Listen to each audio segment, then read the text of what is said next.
Sejam bem-vindos e bem-vindas ao evento Recorrer para Vencer na Justiça do Trabalho, o novo evento do Trabalho Notável, que é um projeto de ensino de prática jurídica de alta performance destinada à advocacia trabalhista. Eu sou o professor Fabiano Coelho, juiz do trabalho há mais de 22 anos. Nessa série de 3 episódios, eu vou te mostrar como é possível elaborar recursos trabalhistas com perfeição técnica e reais chances de resultado para o seu cliente. E não importa se o processo é de rito sumaríssimo, de fase de execução, horas extras, terceirização ou danos morais.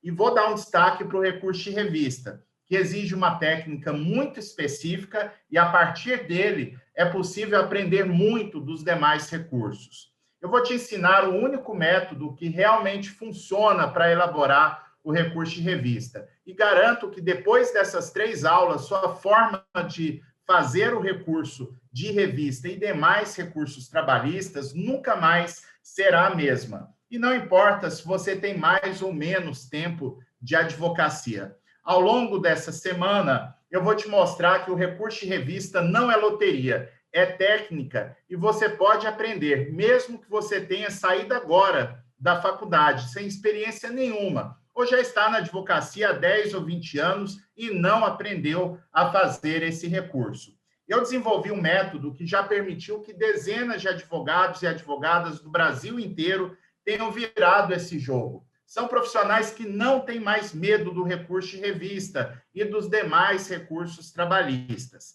Mesmo diante de situações mais complexas, consegue elaborar peças destinadas ao TRT ou ao TST sem fazer só para cumprir tabela, sem pretender apenas dar satisfação ao cliente. Com a gente é recorrer para vencer. Você deve estar pensando que isso é bom demais para ser verdade ou que eu estou exagerando, porque aprender o recurso de revista e demais recursos trabalhistas sem sofrimento parece mentira. Se alguém me contasse, talvez eu duvidasse também e pensaria que não é verdade. Mas acontece que resultado é o que eu vejo todos os dias na minha frente, tanto para advogados iniciantes quanto para advogados já consagrados na profissão. Veja alguns exemplos aqui.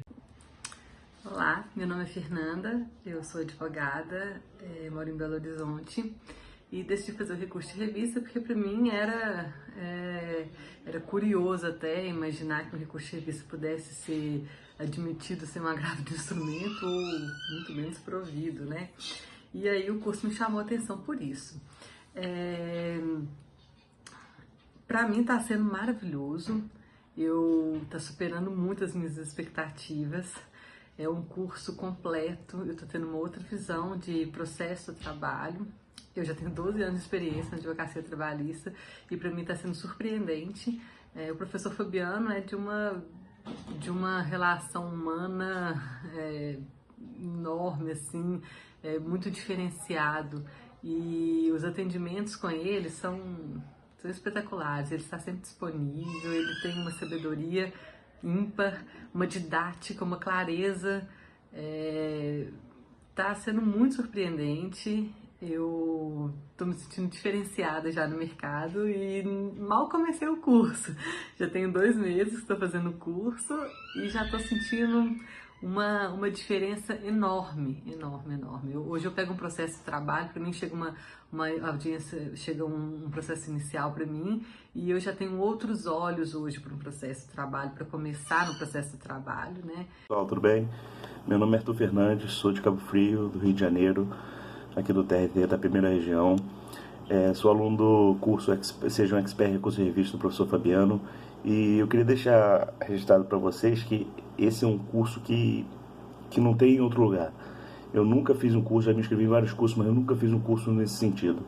Eu me inscrevi no curso inicialmente porque, como eu acho que a maioria dos advogados tem muita dificuldade em fazer um recurso de revista ser recebido no TST, confesso muito sinceramente, quando me inscrevi, estava na dúvida se me inscrevia ou não, se gastava um valor para fazer mais um curso, Mas quando me inscrevi, entrei na área do curso, não me arrependi nada. Vale muito a pena. E uma coisa que foi fundamental para mim é o tempo dos vídeos, porque eu tenho muita dificuldade de ficar vendo vídeo de 40 minutos, 1 hora. São vídeos curtos, objetivos, claros. Ele fala exatamente a posição que é para seguir, a jurisprudência, as súmulas para se atentar. Então é um curso que vale muito a pena. Tenho certeza que se você se inscrever, você não vai se arrepender. Realmente o professor pega você na mão para te ajudar a escrever um recurso de revista. Você vai sair do curso, terminar o curso, tendo os seus recursos recebidos no TST. Chega daqueles despachos do ministro, não receba o recurso de revista. Chega. A partir do curso você vai receber todos os recursos recebidos. Boa tarde, boa noite. Professor Fabiana, minha eterna gratidão. Queria agradecer ao senhor por esse curso maravilhoso de Seja Expert em recurso de revista. Quem diria, né? A primeira vez eu fiz o curso físico, né? Que o senhor deu aqui em São Paulo. E estou participando da primeira turma, né? Da sua primeira turma do curso online. Estou, assim, adorando.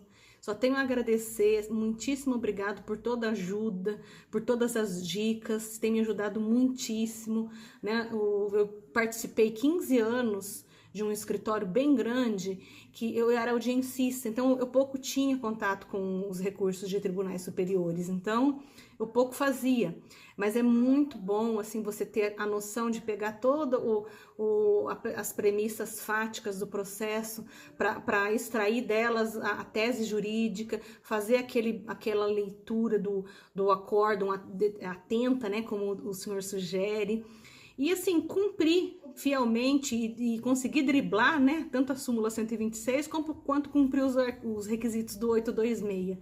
E assim, eu só tenho a agradecer porque meus recursos de revistas estão subindo, quase todos, graças a Deus e graças ao senhor e ao seu curso, eu só tenho a agradecer.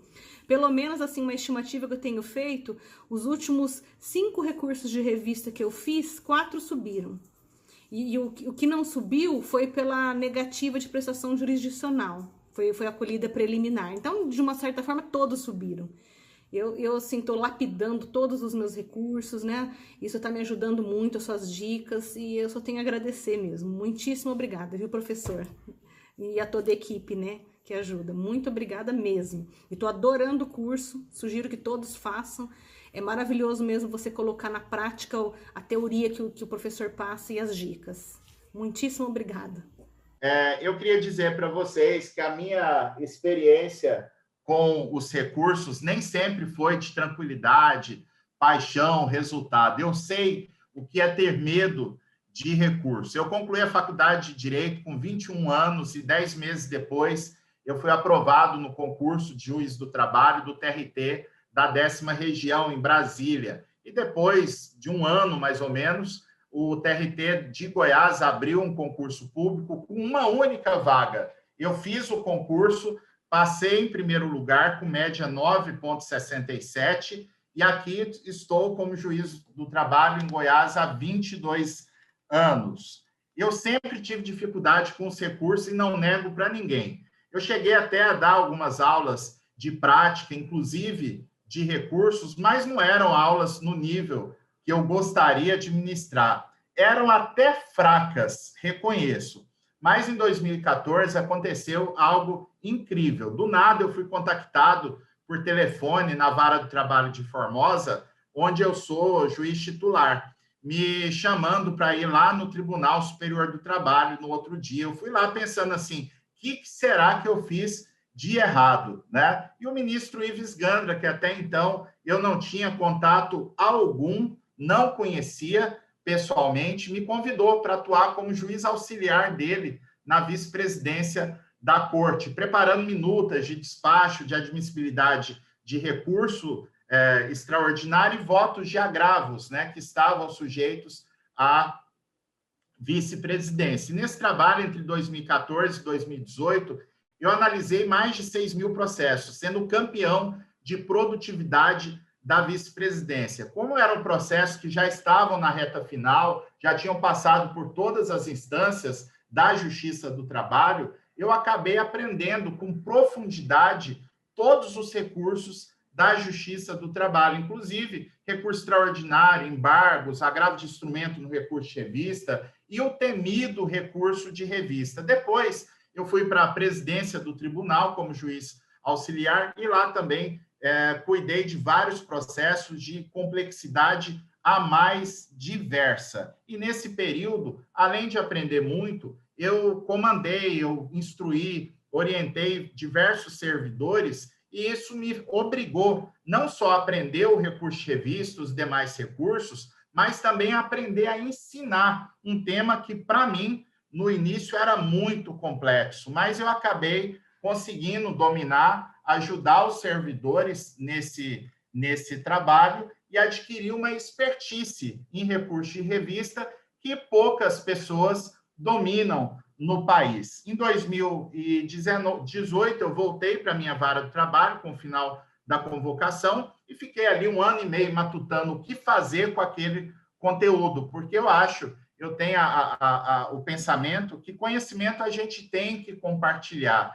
E assim, em 2019, eu comecei a ministrar curso para servidores que faziam a admissibilidade do recurso de revista. Começou pelo meu tribunal. A convite do meu tribunal, eu dei um curso de 12 horas para os servidores que preparam a admissibilidade dos recursos na presidência do TRT 18. E os advogados, sabendo da notícia, começaram a me cobrar no corredor do tribunal, né? Falou, pô, Fabiano, você foi ensinar os caras lá a trancar o recurso da gente, agora você podia pular para o lado de cá e ensinar a gente a driblar, né? O pessoal que faz admissibilidade, né? Então, brincadeiras à parte, daí surgiu o treinamento Seja Expert em Recurso de Revista, que em 60 dias, no final de 2019, eu ministrei 13 turmas para mais de 250 advogados em diversas localidades do país. Eu tive em São Paulo, Brasília, Porto Velho, Goiânia e outras cidades, né? E a partir dessa experiência, em 2020, nós migramos para o online, onde nós já estamos com mais de 550 alunos, né? E não só alunos, amigos, uma família, e a gente tem uma proximidade. Eu já fiz 160 aulas individuais pelo Zoom, conversando um por um, né, com os alunos, vendo um recurso que o aluno já fez. Isso teve muita importância para mim, porque nessas conversas, que eu devo ter mais ou menos 250 horas gravadas no Zoom, em que os alunos me contam suas dificuldades e eu fico vendo as dificuldades nos próprios erros que aparecem nos recursos dos alunos. E com isso a gente forma uma inteligência capaz de apresentar essa aula para vocês aqui. Quais são as principais dificuldades que o advogado encontra, os obstáculos na hora de fazer os recursos trabalhistas e como vencer essas dificuldades. A primeira dificuldade que eu percebo começa em pensar como eu vou aprender, onde eu vou aprender, o que consultar para aprender os recursos trabalhistas. E aí existem várias estratégias. O normal que acontece com a maioria dos advogados é aprender na marra, aprender no sofrimento, aprender na dor. É aquele advogado que vai na tentativa, acerto, erro, né? A cada processo, ele aprende uma lição que leva para os processos seguintes, né? Isso é uma situação que, com certeza, seria possível, com o passar do tempo, o advogado desenvolver um método próprio que vai torná-lo vencedor nos recursos. Só que o problema é que essa solução costuma demorar e ela é muito custosa porque gera, em muitos casos, o sacrifício da pretensão do cliente. Porque, afinal de contas, né, gente, quem nunca percebeu depois que, por inexperiência, por desconhecimento, ou fez algo de errado, né, que custou a pretensão do cliente, ou deixou de fazer uma estratégia que poderia dar certo, né? Não que tenha errado, mas poderia ter usado uma estratégia, uma técnica que permitiria que o cliente ganhasse aquele recurso, tanto no recurso ordinário quanto no recurso de revista, porque cada recurso tem a sua dificuldade própria, e é nisso que eu quero focar. Há uma dificuldade que a gente percebe também quando o advogado quer ir para o lado acadêmico, né? Então, eu já vi muitos colegas falarem assim, professor, eu quero fazer um mestrado para eu aprender a advogar em tal área. Falou, então você está indo para o lugar errado, né? Eu fiz mestrado, estou fazendo doutorado, né? Eu tenho um grande respeito pela academia, eu gosto muito de escrever, mas a verdade é que, em geral, a gente não encontra, né, as manhas, as dicas do campo de batalha, nem nos livros, né, porque os manuais, normalmente, eles trazem informações mais gerais, um conhecimento mais geral, e não traz o como fazer, né? Essa é a realidade dos livros, e por isso, dificilmente... Oi? Tá aberto. Por isso, dificilmente a gente conseguiria aprender realmente a atuar no campo de batalha só lendo livros. E na academia piorou, né? Não que a academia seja uma alternativa ruim, é só a questão de foco, né? Quem quiser ser professor, escrever teses, escrever teoria, ótimo, né? Mas se quiser realmente a atenção, a atuação profissional não é no mestrado, não é no doutorado, essa é a realidade. Outra situação que a gente tem a colocar, né? Muitos advogados procuram se fiar em buscar a ajuda de outros colegas. Isso nem sempre dá certo. Nem sempre dá certo, porque primeiro eu tenho que achar um colega que se dispõe a ensinar, e nem todos têm essa disposição. E segundo, eu preciso achar um colega que realmente domine aquele conteúdo, e nem sempre eu acho alguém que seja um expert, né? Então, eu acho muito legal o que a gente percebe, uma corrente do bem que a gente vê acontecer, né, de pessoas que se dispõem a ensinar as outras, e pessoas que aprendem um determinado conhecimento e resolvem também ensinar outras pessoas. Eu vou pedir licença aqui para vocês, para rodar um áudio que está no meu celular aqui, e vocês vão ver do que eu estou dizendo.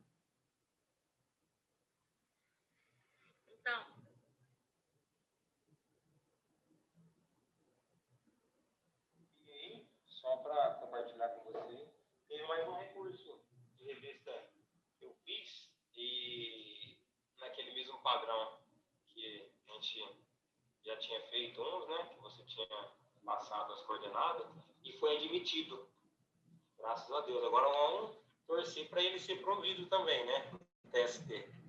Está discutindo aquele tempo à disposição lá, que fere a súmula 364, 365, é o tempo à disposição do empregado após o registro do ponto.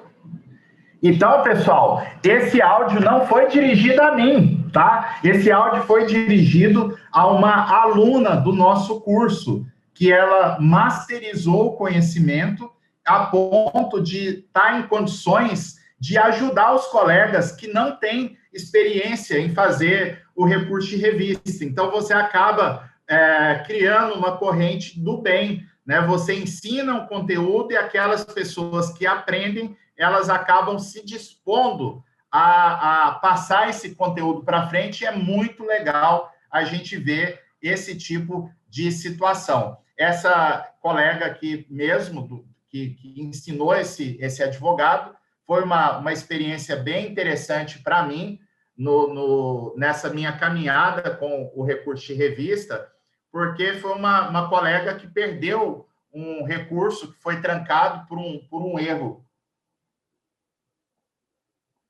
que era evitável, e ela ficou muito chateada, quase deprimida com aquela situação.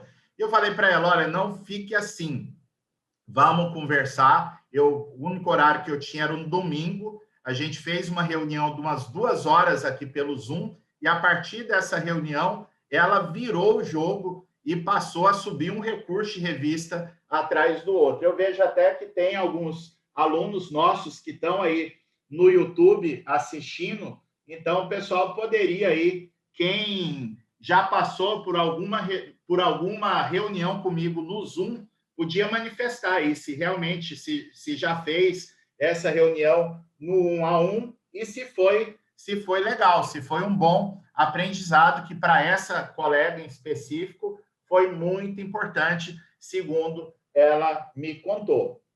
Então, é o seguinte, então a gente tem todos esses problemas de aprendizado, mas é interessante que a gente tenha condições de conhecer no campo de batalha como funcionam os recursos, né? E aqui eu separei alguns temas para vocês. Esses temas, inclusive, estarão num PDF que vai ser disponibilizado lá no blog do evento.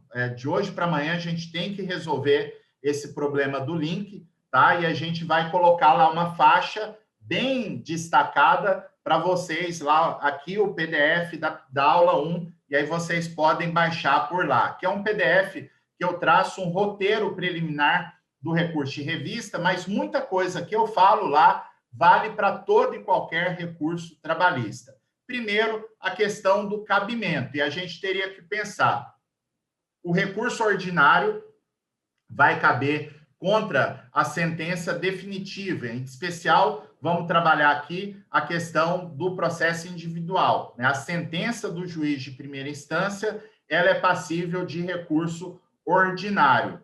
O próprio nome diz, né, gente? Se é um recurso ordinário, é porque é um recurso que aceita, em tese, qualquer coisa, né? Então, o recurso ordinário é um recurso de motivação livre. O advogado não precisa impugnar um por um dos fundamentos, dos argumentos utilizados pelo juiz na primeira instância. Pelo contrário, o recurso ordinário, ele possui o chamado efeito devolutivo em profundidade. Então, vamos falar uma coisa aqui já, tá, gente? Vamos estabelecer uma premissa importante para a nossa aula 2, na quarta-feira, que é sobre embargos de declaração, um tema que eu me apaixonei nas últimas semanas, nos últimos meses, né? A gente desenvolveu uma técnica aqui para os nossos alunos fazerem embargos de declaração, e eu vou passar essa técnica ao vivo na aula 2, depois de amanhã, na quarta-feira. Nós vamos pegar aqui um acórdão, né? um esboço de acórdão, e eu vou mostrar ao vivo como é que a gente faz a leitura do acórdão regional, que é o que eu chamo de leitura estratégica, e a partir daí vamos fazer os embargos de declaração. Então, lá na primeira instância, não cabe ED para fins de pré-questionamento. Não vai caber ED para fins de pré-questionamento, justamente porque o recurso ordinário, ele tem o efeito devolutivo em profundidade. Se o juiz deixou de analisar um fundamento ou um elemento probatório que está lá dentro dos autos, não tem problema. Vocês até podem fazer o ED, principalmente se for um elemento probatório que seja possível dar o efeito modificativo, mas, em geral, não vai caber ED para pré-questionamento, e vocês poderão recorrer, mesmo que não faça o ED, para que o juiz se manifeste acerca daquele elemento probatório que não foi abordado na sentença. Então, o recurso ordinário, o que eu sugiro para vocês aqui, em linhas gerais, é que vocês têm que ser objetivos no recurso ordinário, né? Quanto mais objetivo, maior clareza tem. Quanto mais clareza, mais o servidor e o desembargador vão compreender qual é a impugnação de vocês, e isso potencializa o resultado, né? Então, a nossa ideia, vocês vão ver aqui a minha estrutura na sexta-feira, no último dia dessa tríade de aula, eu vou fazer um recurso de revista ao vivo, e a mesma lógica que eu faço no recurso de revista, vocês poderão aplicar no recurso ordinário. Oportunamente, a gente vai falar sobre isso. Já o recurso de revista, ele cabe contra um acórdão regional em recurso ordinário. Então, se for um acórdão de agravo de instrumento no recurso de ordinário, já não cabe recurso de revista. Isso está lá na súmula 218 do TST, pela qual não cabe recurso de revista contra acórdão proferido em agravo de instrumento no âmbito do regional. Outra particularidade que a gente tem é que o recurso de revista ele pode ser ou por violação ou por divergência jurisprudencial. Se for por violação, é uma violação de lei federal ou da Constituição Federal. E pela súmula 221 do TST, súmula 221, se quiserem anotar aí, eu preciso apontar o dispositivo legal constitucional que foi violado. Quando a gente fala em apontar o dispositivo, não é simplesmente apontar o artigo, né? O artigo, por quê? Vamos imaginar aqui que é uma questão de competência da Justiça do Trabalho. A questão da competência material da Justiça do Trabalho está no artigo 114 da Constituição Federal. Mas você, no recurso de revista, não pode falar que o seu recurso é um recurso por violação do artigo 114 da Constituição. Você tem que falar que é do inciso tal do artigo 114, porque sempre que um artigo tiver um parágrafo, tiver incisos ou tiver alíneas, quando fala em delimitar o dispositivo, não é indicar o artigo, você tem que indicar a lei, o artigo, a lei ou a Constituição, o artigo, o parágrafo, o inciso ou a linha, se for o caso, né? Então, seria nesse sentido, né? Bom, além disso, o recurso pode ser por divergência jurisprudencial. Então, essa divergência jurisprudencial, ela ocorrerá entre os tribunais regionais do trabalho ou com a SDI do TST, né? Se é com a SDI do TST, pode ser também com OJ da SDI. E, além disso, cabe alegar divergência com súmula do TST e com súmulas vinculantes do Supremo Tribunal Federal. Hoje até um aluno me perguntou se caberia recurso de revista por divergência com o julgado do Supremo Tribunal Federal. Não cabe, por mais importante que seja a decisão do STF na hierarquia do nosso sistema judicial, não posso alegar no recurso de revista divergência com o Supremo Tribunal Federal. Mas, professor, como é que eu faço, então? Você vai lá na decisão do Supremo, vê qual o fundamento, qual o dispositivo da Constituição que foi utilizado naquela decisão e você usa esse dispositivo para alegar a violação literal da Constituição, não a questão de divergência com a decisão do Supremo. Vou dar um exemplo aqui, é um exemplo importante que a gente poderia citar. O Supremo, recentemente, em 30 de agosto de 2018, né, exatamente em 30 de agosto de 2018, o Supremo julgou a DPF 324 e o tema 725 da tabela de repercussão geral, né? Então, nesse julgamento, o Supremo declarou que a terceirização no Brasil é lícita, seja na atividade fim, seja na atividade meio, né? Então, qualquer tipo de terceirização é válida, respeitada a responsabilidade subsidiária. Então, qual foi o fundamento que o STF usou para declarar que a terceirização na atividade fim é lícita? Foi o princípio da legalidade. Ninguém é obrigado a deixar de fazer algo senão em virtude de lei. Então, para o Supremo, nenhuma empresa pode ser proibida de terceirizar se a legislação trabalhista não tem proibição de terceirização na atividade fim. Então, se eu for, num caso que o TRT me condenou por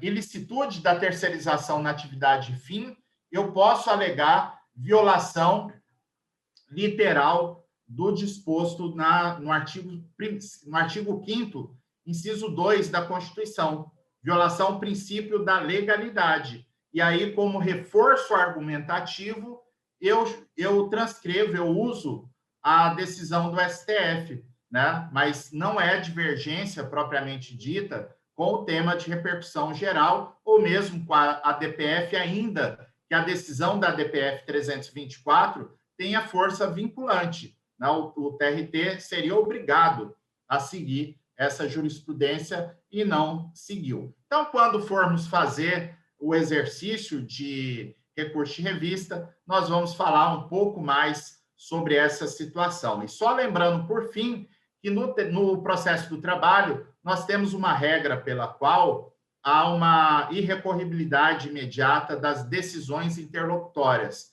Então, isso vale lá para a primeira instância, né? Então, imagina,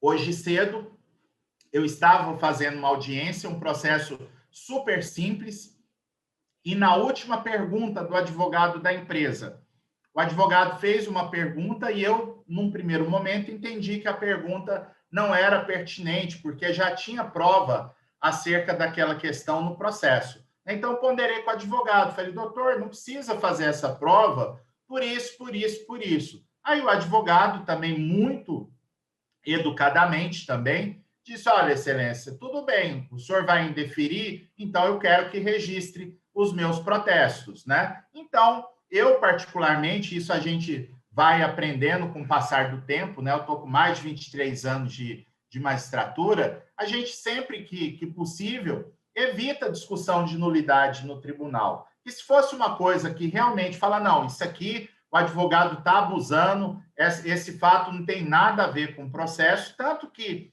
na audiência teve várias perguntas, essa audiência hoje cedo, várias perguntas que os advogados fizeram, e eu ponderei, falei, doutor, isso já está provado no processo, por isso, por isso, por isso. Doutor, isso é fato notório, né? Questão de pandemia, dificuldade financeira que a empresa tem, isso e aquilo, era o setor de restaurante, então você vai conversando. Agora, aquele ponto ali, eu falei, não, eu tenho convicção de que a pergunta não tem procedência, mas não custa nada fazer a pergunta aqui e evitar o registro de protesto, tá pronto aqui, né? Então, mas se eu tivesse tivesse indeferido a pergunta, o advogado registrou os protestos, não cabe recurso de agravo, não cabe recurso nenhum.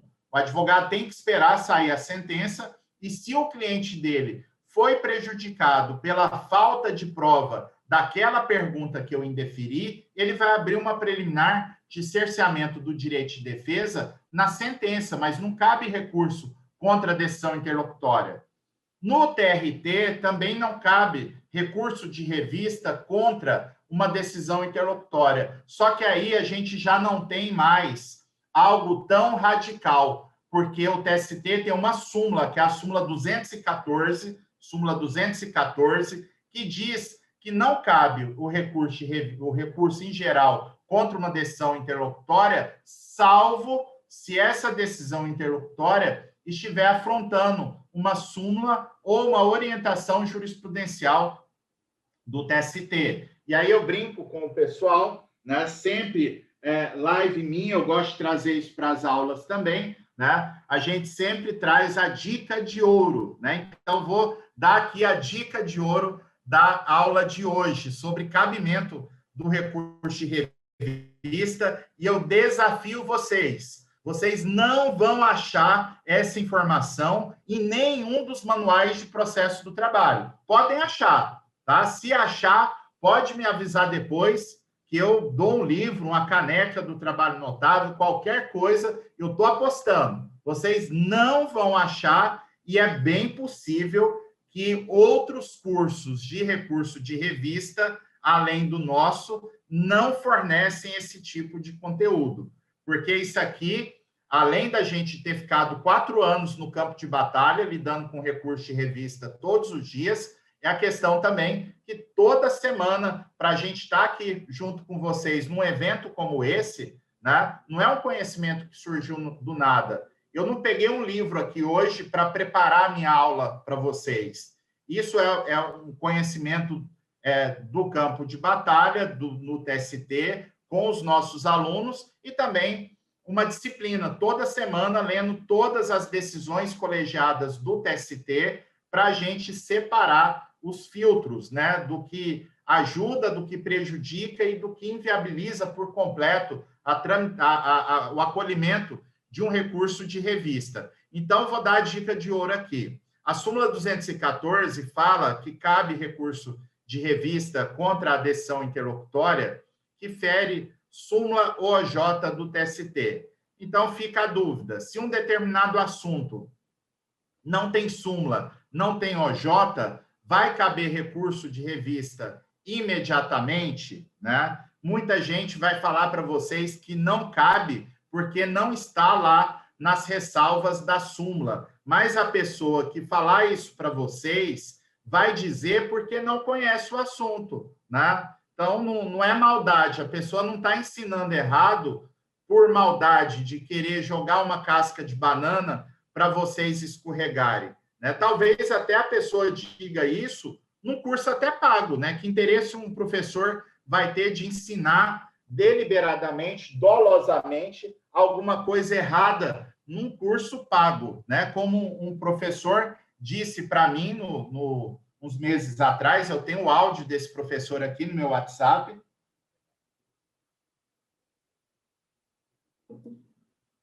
O professor disse que as nossas lives lá no Instagram sobre recurso de revista tinha mais conteúdo e mais conhecimento do que o curso pago que ele entrega para os alunos dele. Isso é uma realidade de alguns cursos, realmente isso ocorre. Eu achei interessante esse professor reconhecer essa circunstância. Então, o que ocorre? O Tribunal Superior do Trabalho vem vem acolhendo recurso de revista muito além das duas ressalvas da súmula, que é justamente afronta a súmula e afronta a OJ, que é o que está lá na súmula 214. O TST aceita recurso de revista quando a decisão do TRT afronta a tese da jurisprudência do STF em matéria de repercussão geral e temas de controle concentrado de constitucionalidade. Então, vou dar um exemplo aqui, né? A gente sempre busca, nos nossos cursos, nos nossos eventos, nas nossas lives, a gente sempre busca dar dicas tanto para advogados que atuam em favor de reclamantes, quanto advogados que atuam em favor de empresas. Não tem bandeira aqui nos nossos eventos. Então, eu posso dar um exemplo aqui, né? Você advoga para uma transportadora. O seu cliente fez um contrato de transporte autônomo de carga. Esse contrato, ele observa todos os requisitos legais, né? Tá em conformidade com a Lei 11.442, e ainda assim, o TRT, ele acolhe o vínculo empregatício, reconhece o vínculo empregatício sob o argumento de que uma transportadora não pode terceirizar a sua atividade fim. Ora, claro que pode. A própria lei estabelece expressamente. Agora nós estamos numa discussão se o contrato não tiver vício formal, né, se cabe a aplicação do princípio da primazia da realidade. No TST, a gente vê várias decisões dizendo que se ficou constatada a fraude na contratação do transportador autônomo de carga, a Justiça do Trabalho deve reconhecer o vínculo. E agora, essa semana que passou, pela primeira vez, saiu uma decisão da 5ª turma do TST dizendo que não se aplica o princípio da primazia da realidade, que se o contrato não tiver defeito formal, é obrigatório rechaçar o vínculo para aplicar a tese fixada pelo Supremo Tribunal Federal na ADC, eu falei ADPF, mas não é ADPF, é na ADC 48. ADC 48, que é a ação direta de constitucionalidade, que julgou e o Supremo declarou a constitucionalidade da lei do transporte autônomo de carga naquilo que permite que alguém trabalhe até com exclusividade, trabalhe com remuneração mensal e ainda assim não vai ser empregado pela lei se tiver cumprido todos os requisitos contratuais. Então, é uma situação que eu poderia invocar a DC 48 se o tribunal declara o vínculo apenas por ser uma questão de terceirização na atividade fim, eu invoco a DC 48 e também as próprias decisões do Supremo Tribunal Federal que admitem a terceirização na atividade fim. Seria possível tramitar o meu recurso de revista, embora, quando o TRT reconhece o vínculo que o juiz de primeiro grau negou, o TRT vai mandar voltar para a primeira instância, para o juiz julgar os pedidos decorrentes do vínculo de emprego. Então, nesse caso, o TST acolhe o recurso de revista imediato. Outra situação é quando a jurisprudência do TST já for pacífica acerca daquele assunto, mesmo que não tenha súmula, orientação jurisprudencial, né? Exemplo que a gente poderia dar aqui é da competência para julgar trabalho presidiário, quando a pessoa está entrando com algum pedido decorrente da lei de execução penal. O Tribunal Superior do Trabalho diz que essa matéria, embora possa se enxergar em uma relação de trabalho, diz que essa matéria não está sujeita à competência da Justiça do Trabalho, que seria o próprio juiz da execução penal que deveria resolver conflitos envolvendo o presidiário e a empresa que instala o seu estabelecimento no presídio. Então, se não tem pedido de reconhecimento de vínculo, nesse caso, não vai caber, não tem pedido de reconhecimento de vínculo, a competência não é da Justiça do Trabalho. Se o juiz de primeira instância nega a competência, o TRT fala que a Justiça é competente e manda voltar para o juiz de primeira instância julgar os pedidos do presidiário, nesse caso, o TST entende que cabe recurso de revista imediatamente. E por que eu digo que é uma questão de... É a dica de ouro dessa live, tá? Agora vem a questão principal, porque vocês podem até então pensar assim, pô, o professor Fabiano deu uma dica legal que não tem nos livros de processo de trabalho, que eu não tinha visto ainda professor nenhum falando sobre isso, tal. A questão, gente, é que, além de admitir esses recursos de revista, além das hipóteses da súmula 214 do TST, o TST fala que tem preclusão. Então, se for uma hipótese dessa, que não está na súmula, mas que o TST admite o recurso contra a decisão interlocutória, se o advogado não apresentar o recurso imediatamente para o TST, vai dar a preclusão. E aí não pode, depois que o processo voltar lá para a primeira instância, para julgar o restante dos pedidos, vai ter um segundo acórdão, e aí o advogado faria o recurso. Se for essa situação que cabe o recurso imediato, o advogado não pode escolher a hora que ele quer recorrer. É verdade que é uma situação de insegurança jurídica, né? O advogado fica realmente ali, dá até tremedeira, né? Se vai recorrer ou não, mas a gente vai ter que observar, e é importante ter esse conhecimento. Muito bom, estou vendo aqui que teve colega que falou que está postado. O pessoal tem essa missão em casa de procurar amanhã nos livros de processo do trabalho para ver se é ou não é a informação que eu estou passando aqui para vocês. Outro ponto que eu vou ter que verificar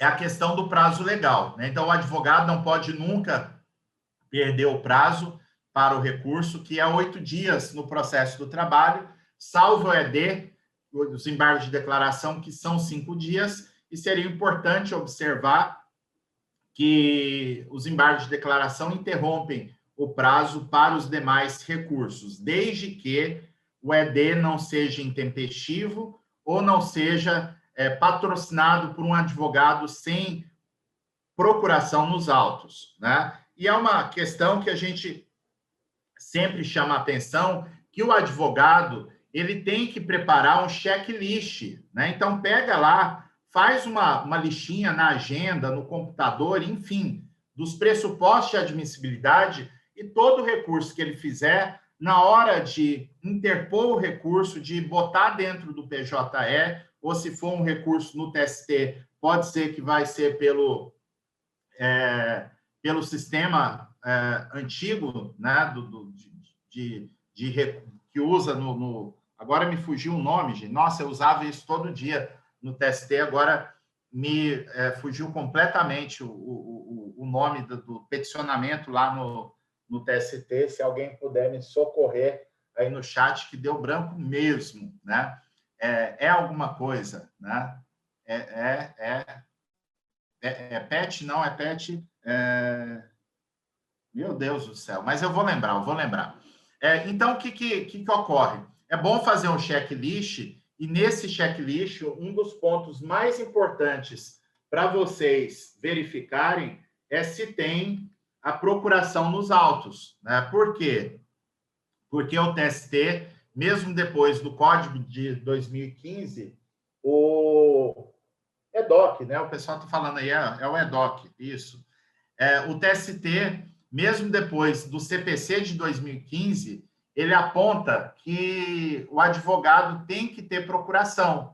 Se ele não tiver a procuração, o tribunal não é obrigado a conceder prazo para regularizar a representação nos autos. O TST só admite a concessão de prazo para regularização da situação processual naquelas hipóteses em que há uma procuração, um subestabelecimento irregular no feito, né? Então, muita atenção, porque quais são os erros mais comuns que a gente vê de roubar advogado por causa de procuração, né? Primeiro é não checar, né? Então, às vezes, por algum motivo, não colocou o nome daquele advogado na procuração, ele entrou depois no escritório e, por isso, ele não tem procuração nos autos, né? Então, entrou simplesmente sem procuração. Outra situação é que o advogado se enganou quanto à caracterização do mandato tácito. O mandato tácito legitima o advogado a recorrer no processo, mas tem efetivamente que aconteceu o mandato tácito. Por exemplo, aqui, uma situação julgada pelo TST recentemente. A advogada que assinou o recurso, ela participou da audiência de encerramento de instrução e o cliente não compareceu nessa audiência, que geralmente o juiz deixa facultado, né? Então, ela apareceu sozinha, pediu para juntar o subestabelecimento e não juntou, né? Então, nesse caso, como ela assinou o recurso, o TST disse que ela não tinha procuração, ela não tinha subestabelecimento e não configurou o mandato tácito, porque para ter o mandato tácito era necessário que o cliente estivesse do lado dela na audiência. Isso não aconteceu, né? Então, um erro aí evitável. E tem sido muito comum também a pegadinha. O advogado, o dono do escritório, aquele advogado que responde pelo processo, o nome dele está no recurso. Em alguns casos, tem escritório que até imprime, né, a via e o advogado titular do processo assina de modo físico. Se o processo é eletrônico, essa assinatura física do advogado não tem validade, não valida o recurso. O que valida o recurso, o que valida o ato processual no processo eletrônico é a assinatura eletrônica. Então, acontece em alguns casos de que o advogado que assinou o recurso eletronicamente, ele não tem procuração nos autos. O que tem procuração é aquele que tem um nome gravado lá na peça de recurso. Nesse caso, perdeu também o recurso por falta de representação. Então, mais um obstáculo, mais uma pegadinha que o advogado deve evitar. E voltando à questão do prazo legal, da questão também do peticionamento, muita atenção sobre qual a instância deve ser peticionado. Então, eu vou peticionar enquanto o processo estiver na primeira instância, até o recurso ordinário e as contrarrazões do recurso ordinário, eu vou apresentar as minhas petições ao Tribunal Regional do Trabalho. Depois, quando tiver no TRT, eu vou apresentar o ED contra o RO, o recurso de revista e o agravo de instrumento no recurso de revista na instância do PJE do segundo grau, na instância do TRT, porque o agravo de instrumento e o recurso de revista são apresentados perante o TRT, né, o agravo de instrumento no recurso de revista. Então, peticiono lá. No TST, eu vou peticionar agravo interno contra decisão monocrática de ministro, ED contra decisão do TST, recurso de embargos e recurso extraordinário para o Supremo Tribunal Federal. Então, nesses casos, se você peticiona, bota uma petição que seria do TST, bota lá no PJE do TRT ou da primeira instância, você perdeu, né? Esse ato ele é inválido. Então, só vai salvar o ato se você perceber dentro do prazo legal a situação e corrigi-la. Do contrário, você definitivamente perdeu esse seu recurso. Isso acontece com maior frequência do que a gente imagina, né? Então, muita atenção também com essa pegadinha, tá, pessoal? Um outro problema que a gente vê pegar o pessoal ainda quanto à tempestividade, a questão de feriados locais. Os feriados locais, eles só interferem no prazo recursal na primeira instância e no TRT. O feriado local, ele não vai impactar um recurso que está tramitando no Tribunal Superior do Trabalho.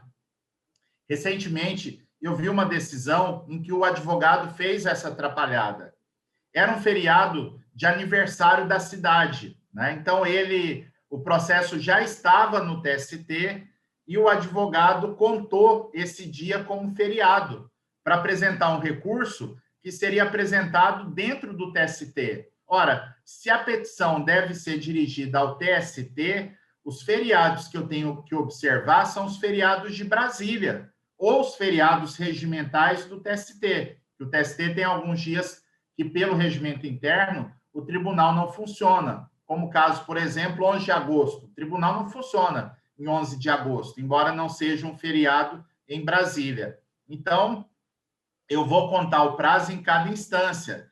No mês de janeiro, né, terminamos janeiro recentemente, no mês de janeiro os prazos ficam suspensos no TST, porque é mês de férias coletivas dos ministros do Tribunal Superior do Trabalho. Agora, se eu preciso, estou lá dia 25 de janeiro, eu preciso apresentar um recurso de revista que vai ser direcionado ao TST, mas a petição ela é apresentada perante o TRT. Então, nesse caso, o fato dos prazos estarem suspensos no TST é irrelevante. Se eu tenho que apresentar a peça, o recurso de revista no TRT, eu preciso ver o seguinte: os prazos estão contando no TRT, então o fato de ter suspensão no TST é irrelevante, repito, e eu vejo volta e meia algum advogado incidir nesse tipo de erro. Para o pleno, não, na verdade, a gente não tem um recurso específico para o pleno, tá, Flávio? O recurso de embargos é para a SDI do TST, né? Então, contra as decisões das turmas nos dissídios individuais, caberia o recurso de embargos, que são embargos por divergência para o tribunal, para a SDI 1, que é a subseção 1 de dissídios individuais do Tribunal Superior do Trabalho, né? Seria nesse sentido, muita atenção com essa questão. Outra matéria que a gente tem que ter um cuidado especial é sobre preparo, né? Verificar se eu sou beneficiário da justiça gratuita, está tudo certo. Eu não preciso pagar custas e depois da reforma trabalhista, eu não preciso fazer também depósito recursal. Agora, se não for o caso, eu tenho que pagar custas, que é uma despesa única no processo, e tenho que pagar o depósito recursal se eu for condenado em alguma matéria pecuniária, né? Em alguma parcela pecuniária. A principal pegadinha de preparo que eu chamo a atenção de vocês é quando há majoração da condenação da empresa no acórdão regional. Vamos imaginar aqui uma questão de dano moral. O processo é só de dano moral. Discussão única, exclusivamente, é essa. Então, o juiz de primeira instância condenou a empresa a pagar R$5.000 de dano moral. O tribunal majorou a condenação para R$15.000. Então, o que acontece? Numa condenação de R$5.000, as custas são de 2% em cima do valor da condenação. Então, se eu tenho uma condenação de R$5.000, as custas serão de R$2.000, de R$100, né? R$5.000, 2%, R$100. Agora, se o tribunal aumenta a condenação para R$15.000, as custas são majoradas para R$300, né? Então, nesse caso, obrigatoriamente a reclamada, se ela quiser fazer o recurso de revista, ela tem que recolher essa diferença. Ela já recolheu R$100 lá na primeira instância, agora ela vai ter que recolher os R$200 da majoração das custas e fará também a complementação do depósito recursal, né? Porque a cada recurso novo interposto é preciso um novo depósito recursal até se atingir o limite. Então, nesse exemplo que eu dei, se na primeira instância a condenação foi de R$5.000, a empresa vai fazer o depósito recursal de R$5.000 e já atingiu o topo. Mas como majorou para 15, ela tem que completar os 10.000 para ela poder recorrer para o Tribunal Superior do Trabalho. Agora, muito importante a questão da majoração, porque no depósito recursal eu não vejo os advogados errarem. Os advogados erram na majoração das custas. Por quê? Porque o TST tem uma orientação jurisprudencial 140, que lá fala que se houver o pagamento parcial, né, houver um pagamento insuficiente, o tribunal relator tem que dar prazo para que seja completado o recolhimento, tanto de custas quanto de depósito recursal. Então, o advogado esqueceu de fazer o recolhimento da majoração das custas, ele fica, de certo modo, relaxado, porque ele acha assim, não, o tribunal condenou em R$300 de custas, mas eu já paguei 100. Então, agora está tudo certo, vou deixar correr, porque o ministro, o relator, ou o próprio presidente do TRT, ele vai me intimar para eu recolher os R$200 de diferença. Gente, não vai intimar. O TST tem entendimento que, nesse caso, a majoração das custas na segunda instância, ela é tratada como uma condenação de custas autônoma. E se a parte não recolher essas custas decorrentes da majoração, dá a deserção. O TST fala que, não havendo recolhimento, a situação é de inexistência do recolhimento, e não só a situação de insuficiência, que demandaria a complementação. Aí alguém aqui, a Chayenne, comenta aqui no chat a questão da multa por litigância de má-fé. Aqui o Tribunal Superior do Trabalho tem uma posição clara a respeito, embora a gente saiba que em alguns regionais a jurisprudência do TST não é cumprida. Então, se a parte for condenada a pagar multa por litigância de má-fé, não é obrigada a recolher. Não é condição de preparo de processamento do recurso. As únicas multas processuais que a empresa tem que pagar como condição de processamento do recurso é naquela situação que fizer o segundo ED protelatório, né? Então, se fizer o segundo ED protelatório, a multa do ED vai ser majorada e, pelo artigo 1026 do CPC, essa multa tem que ser recolhida como condição de processamento do próximo recurso. E, além disso, também nós teremos a situação da multa do artigo 1021, que no TRT é raro acontecer. Agora, no TST é todo dia. O artigo 1021 do CPC aponta que, se houver apresentação abusiva de agravo interno, né, ou seja, o ministro deu uma decisão monocrática, matando o recurso, já aplicando a jurisprudência pacífica, iterativa e notória do TST, o advogado vai em nome do cliente e faz o agravo interno para levar a matéria para a turma julgadora. Então, nesse caso, pelo artigo 1021 do CPC, se a unanimidade, o órgão colegiado, chegar à conclusão de que o agravo interno é abusivo, vai aplicar uma multa, que é de até 10% do valor atualizado da causa. E, nessa hipótese, o recolhimento dessa multa é condição de processamento do recurso seguinte, exceto se o recorrente for beneficiário da justiça gratuita ou for integrante da Fazenda Pública, que para esses a multa do artigo 1021 vai ser paga no final. Então, vou dar um exemplo aqui que escandaliza muito o advogado que não conhece a jurisprudência do TST.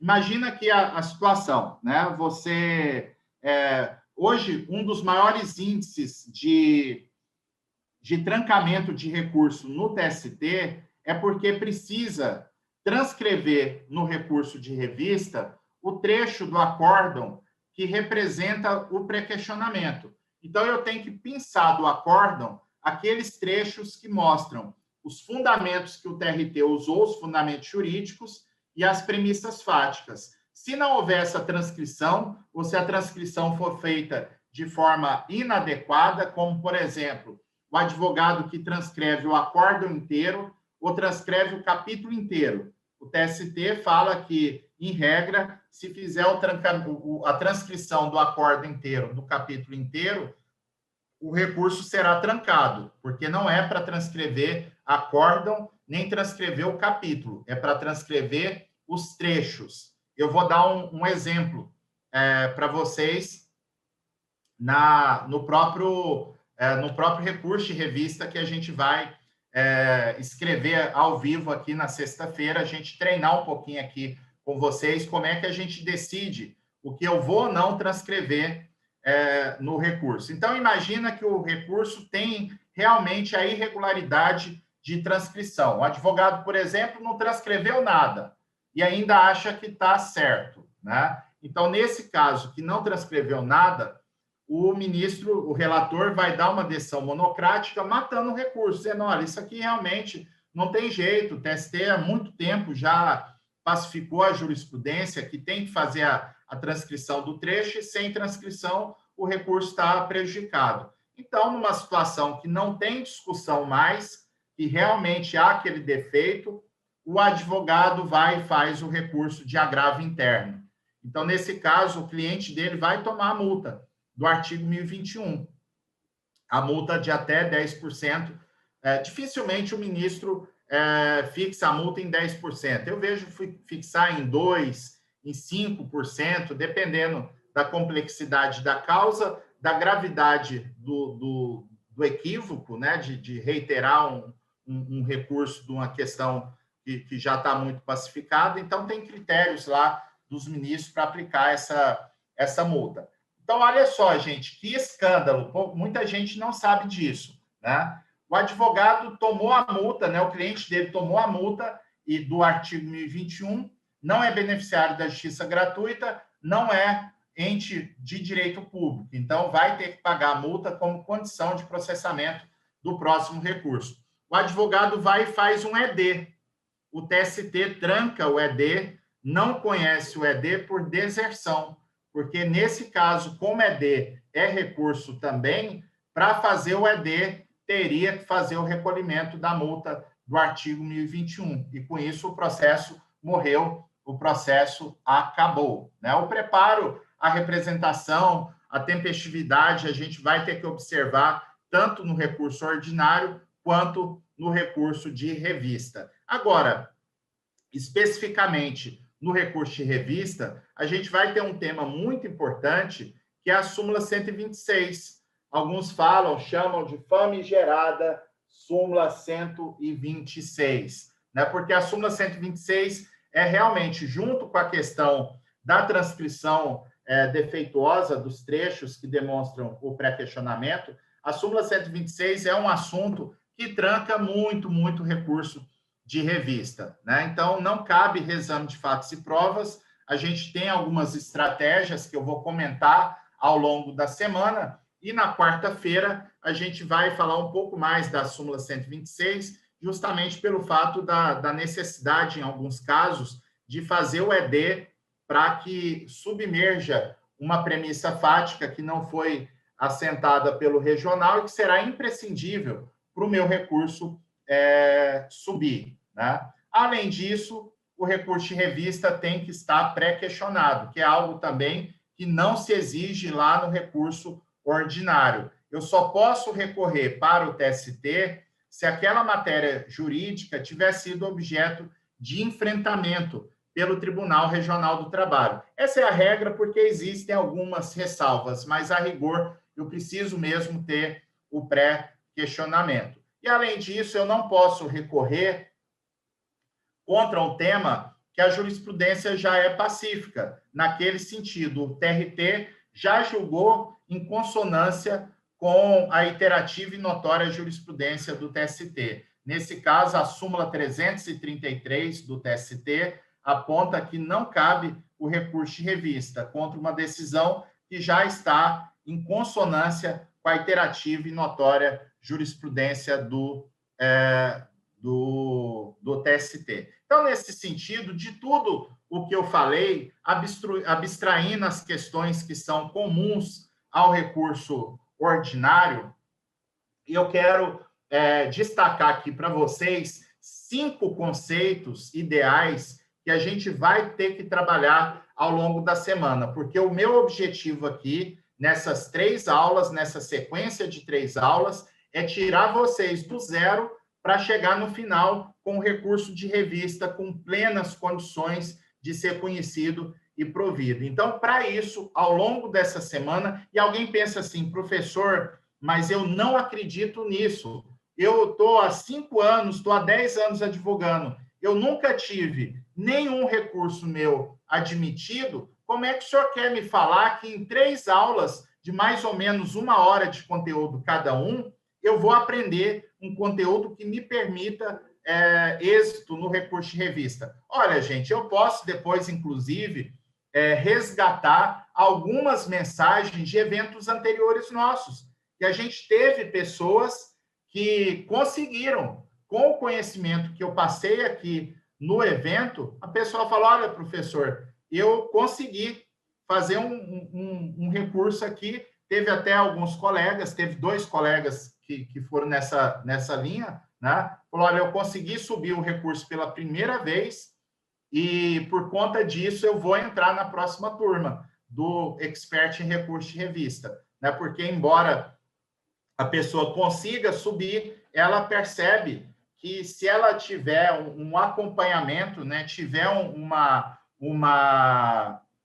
como é que se diria? Se ela tiver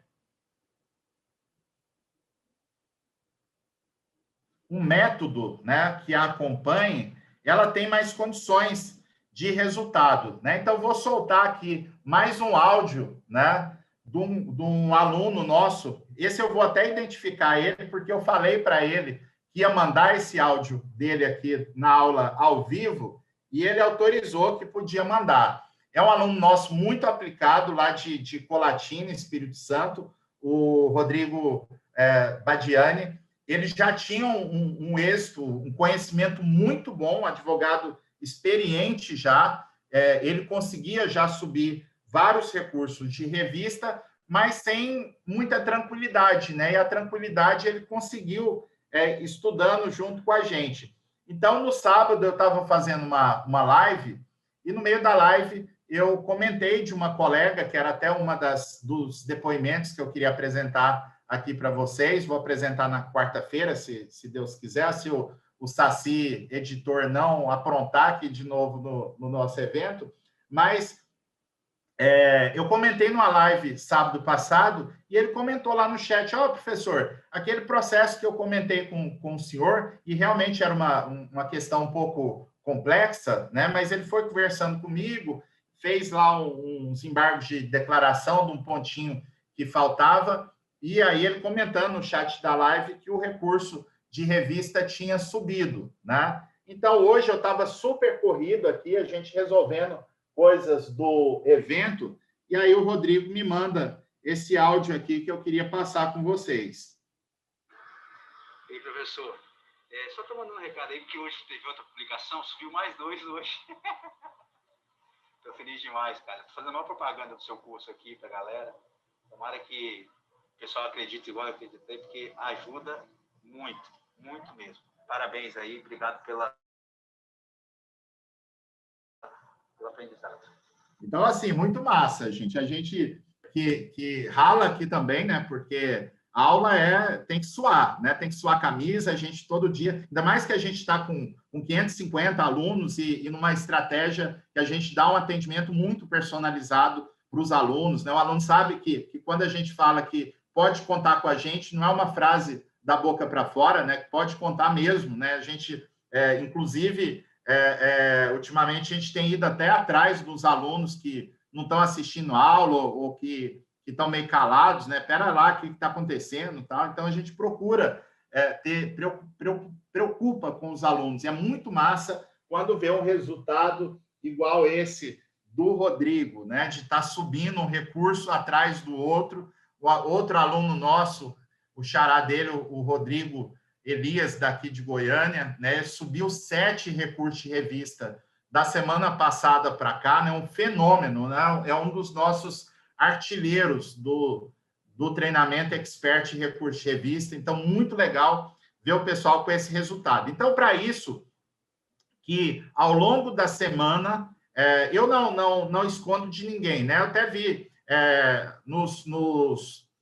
na divulgação do nosso evento, eu vi até uma pessoa criticou, né?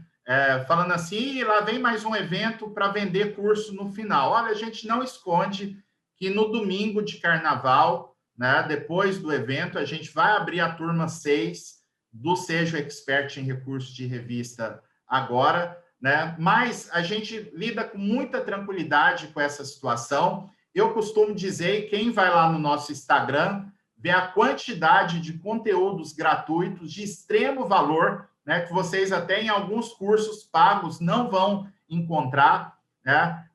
Vamos ver que não é da boca para fora, que a gente fala que o nosso projeto, o Trabalho Notável, é um projeto de distribuição gratuita de conteúdos nas redes sociais. Agora, naturalmente, para a gente poder sustentar até financeiramente o projeto, que tem gastos os mais diversos, a gente vende alguns produtos, né? Como o caso desse treinamento Seja Expert em Recursos de Revista agora. Mas o que eu quero dizer para vocês, que mesmo aqueles que por N motivos não decidirem entrar no curso, a gente tem certeza que vocês vão sair do evento depois dessas 3 aulas com muito conhecimento, com muito mais bagagem e com condição real de passar a fazer recursos de revista com eficiência. E são 5 os conceitos que a gente vai ter que trabalhar ao longo dessas 3 aulas. Alguns a gente já falou aqui, outros a gente vai aprofundar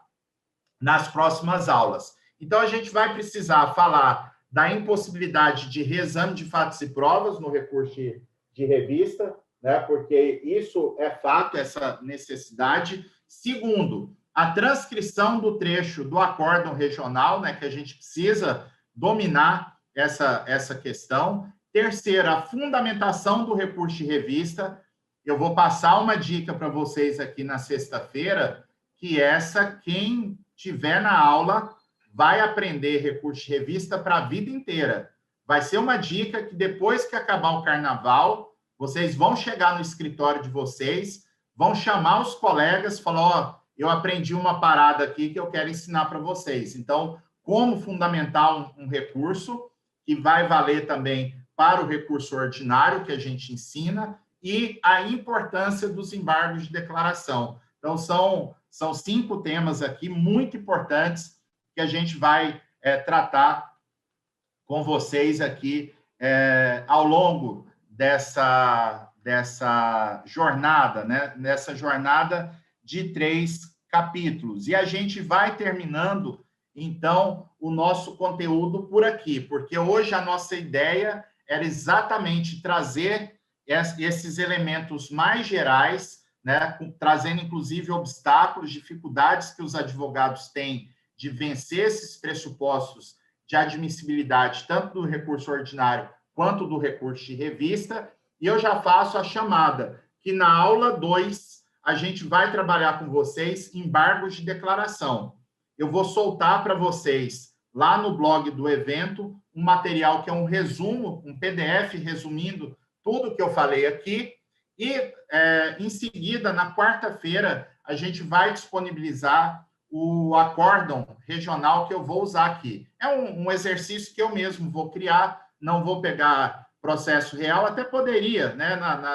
Tem aulas do Seja Expert em recurso de revista, que eu pego processo de verdade. Semana passada eu dei uma aula de recurso de revista envolvendo impenhorabilidade do bem de família, que eu peguei um acórdão de verdade do TRT do Rio para mostrar para os alunos como eu faria o recurso de revista sobre aquele assunto, né? Independente do recurso que o advogado apresentou no processo, né? Então, a gente vai trabalhar aqui um exercício de ED contra o acórdão regional, mostrando a leitura estratégica do acórdão regional, como é que eu faço para separar os fundamentos jurídicos, a premissa fática, como é que eu vou alucinar, eu vou montar o meu mapa mental de como será o meu recurso de revista, e a partir daí eu vou verificar se eu preciso de um ED para fins de pré-questionamento ou se eu preciso de um ED para suprir alguma omissão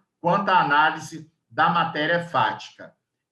Infelizmente, muitas pessoas tiveram dificuldade de abrir o nosso blog, mas quem tiver acesso ao blog, estiver assistindo a aula pelo blog, eu vou pedir que comente abaixo, porque é muito importante para a gente esses comentários, para ver o que aprendeu hoje, qual foi a melhor sacada, né? E comentem aí também no chat do YouTube, né, para que a gente possa medir aqui a temperatura, né? Como é que foi essa aula. Eu vou abrir, inclusive,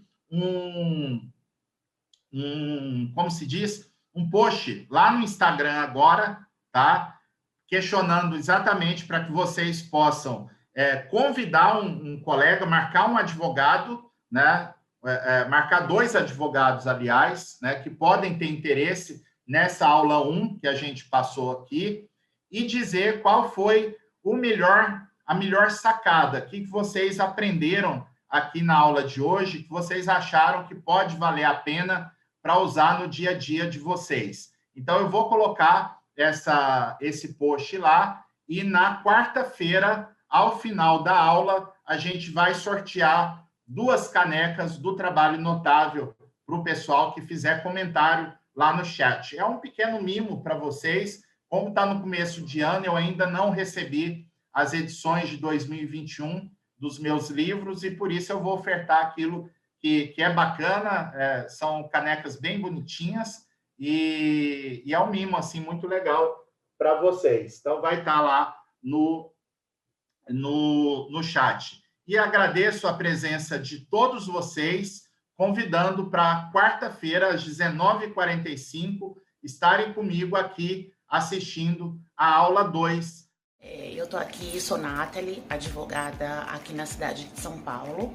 São dicas, assim, valiosas, preencher todos os requisitos para ser admitido o seu recurso de revista, porque realmente você vai descobrir que não é um bicho de 7 cabeças, mas que tem as suas nuances.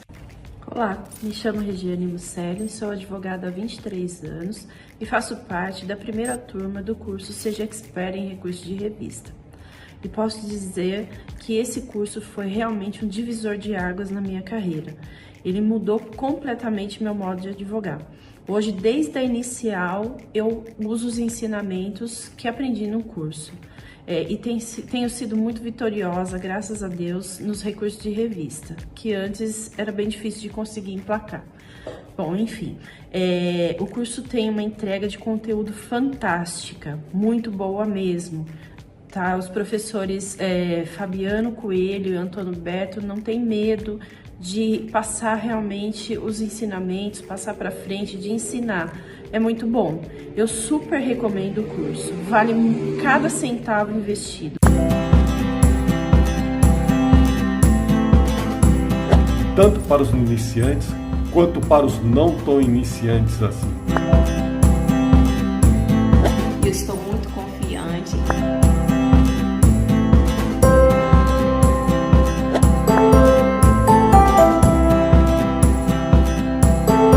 As premissas fáticas do processo para extrair delas a tese jurídica.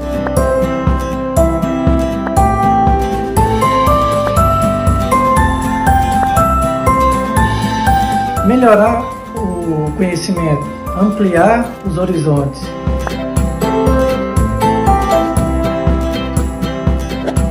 Porque os recursos, principalmente o de revista, ele é muito técnico.